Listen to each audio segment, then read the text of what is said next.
Hi hello കൂട്ടുകാരെ, ഇന്ന് വൈകുന്നേരം 4 മണിയോട് കൂടി നമ്മുടെ വീട്ടിൽ നല്ല മഴയായിരുന്നു. അപ്പോൾ നമുക്ക് 23-ാം തീയതി ഗോവിന്ദമംഗലം ക്ഷേത്രം ഉരുട്ടമ്പലത്ത് വെച്ചിട്ട് വിഷ്ണു ഭഗവാന്റെ ക്ഷേത്രത്തിൽ നമുക്ക് ഒരു സംഗീതാർച്ചനയുണ്ട്. അപ്പോൾ അതിന് പോകാൻ വേണ്ടിയിട്ട് ഞാനും എൻ്റെ സങ്കീർത്തന മ്യൂസിക് സ്കൂളിൻ്റെ ടീച്ചേഴ്സും കുട്ടികളും എല്ലാവരും കൂടെ ഒത്തുചേർന്ന് റിഹേഴ്സൽ ചെയ്യുകയാണ്.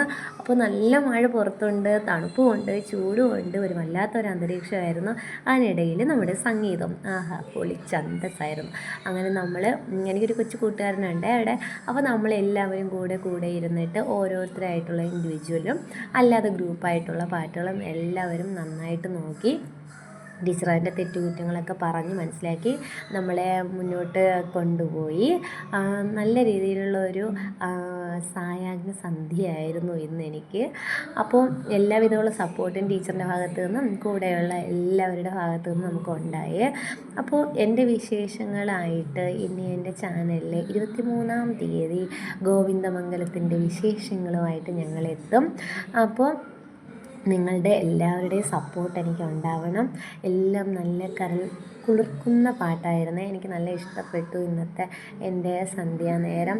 അങ്ങനെ അവിടെ നമുക്ക് ഒരു 6:30 മണി വരെ ഇരുന്ന് എല്ലാ പ്രാക്ടീസും എല്ലാം നമ്മൾ പ്രാക്ടീസൊക്കെ നടത്തി. അതിൻ്റെ ഇടയിലൂടെ ഇത്തിരി സമയം കിട്ടിയപ്പോൾ ഞാൻ വീഡിയോസും എടുത്തു, എൻ്റെ സെൽഫായിട്ടുള്ള വീഡിയോസൊക്കെ എടുത്ത്. പിന്നെ എൻ്റെ പാട്ടും കഴിഞ്ഞിട്ട് നേരെ വീട്ടിലേക്ക് മഴയിലൂടെ തന്നെ വീട്ടിലെത്തി. അപ്പോൾ ബൈ.